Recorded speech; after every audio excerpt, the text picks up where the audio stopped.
Hello అండి. Welcome to our channel Muddupappu. Okay. ఇవాళ మన రెసిపీ వచ్చేసి స్టఫ్డ్ మష్రూమ్. మంచి స్నాక్ అండి. హెల్త్‌కి హెల్త్, టేస్ట్‌కి టేస్ట్. జ్యూసీగా, టేస్టీగా ఉండే మష్రూమ్ ఎలా చేయాలో ఒక్కసారి చూసేద్దాం. వచ్చేయండి. ముందుగా ఒక 5 వెల్లుల్లి రెబ్బలు తీసుకొని దాన్ని సన్నగా కట్ చేసి పక్కన పెట్టుకోండి. ఒక 2 గుప్పెళ్ళు పాలకూరను తీసుకోండి. వాటిని శుభ్రంగా కడిగేసేసుకొని అది కూడా సన్నగా తరిగి పక్కన పెట్టేసేసుకోండి. అలాగే ఒక 100 గ్రామ్స్ పన్నీర్ తీసుకొని దాన్ని సన్నగా తురిమేసేసుకుని అది కూడా రెడీ పెట్టేసేసుకోండి. ఒక మీడియం సైజు ఉల్లిపాయను కూడా బాగా సన్నగా కట్ చేసేసుకోండి. అలాగే ఒక 4 పచ్చిమిరపకాయలు కూడా చిన్న చిన్న ముక్కలుగా కట్ చేసేసుకుని పక్కన పెట్టుకోండి. ఇప్పుడు మష్రూమ్స్ తీసుకోండి. అందులో కాస్త పెద్ద సైజుగా ఉన్నవి తీసుకుని మష్రూమ్‌కి పైన ఉండే ఆ కాడను తీసేసేయండి. అన్ని మష్రూమ్స్ రెడీ పెట్టేసేసుకోండి.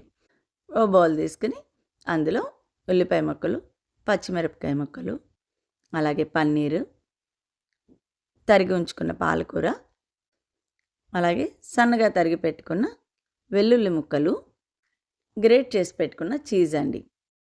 చీజ్ వేసేసుకున్నాక కొంచెం సాల్ట్, అలాగే ఒక పావు టేబుల్ స్పూన్ జీలకర్ర పొడి, ఒక హాఫ్ టేబుల్ స్పూన్ ధనియాల పొడి, కొంచెం గరం మసాలా అన్నీ వేసేసుకొని మొత్తం మిశ్రమాన్ని చేత్తో చక్కగా అన్నిటికీ ఉప్పు, కారం అన్నీ పట్టేలాగా శుభ్రంగా కలిపేసేసుకొని ఇప్పుడు ఇందాక రెడీ పెట్టుకున్నాం కదా మష్రూమ్స్, వాటిల్లో ఒక్కొక్క దాంట్లో చక్కగా ఈ మిశ్రమాన్ని కూరేయండి. నేను వీడియోలో చూపిస్తున్నాను కదా అలాగా చక్కగా లోపలంతా కూడా బాగా పట్టేలాగా మంచిగా చేత్తో కూరేసేసుకోండి. దీనికి ఆయిల్ కూడా అసలు పట్టదండి.